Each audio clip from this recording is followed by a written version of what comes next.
இப்போ பார்த்தீங்கன்னா bus driving அப்போ 70 km/hலையும் அதே கார் ரைடிங் அப்போ 55 km/hலையும் கொடுத்துருக்காங்கன்னா find average of total journey கேட்குறாங்க.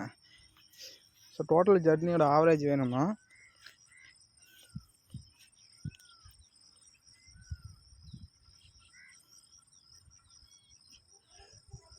ரெண்டு இன்ட்டு பஸ் டிரைவிங் அப்போ அதோட கிலோமீட்டர் என்ன அதை எழுதிக்கணும் இன்ட்டு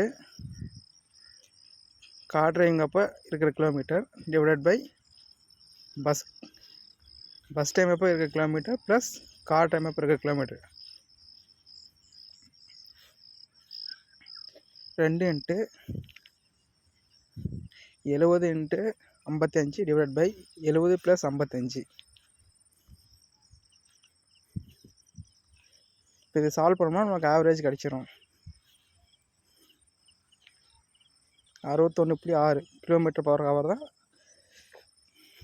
அதோட ஆவரேஜ்.